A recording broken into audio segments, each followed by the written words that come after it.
Each program will require 3 ingredients to be complete: at least 1 start time, run times, and days to water. We'll start by programming 3 different start times for program A. Press the mode button until the arrow is flashing next to start times.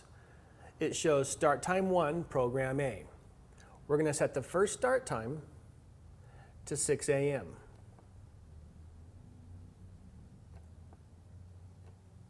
Remember, this is the first time the program cycles, not only station 1, but the entire program. We'll use the right arrow to advance to start time 2, and we'll use the plus button to go to 10 a.m. for the second program cycle start.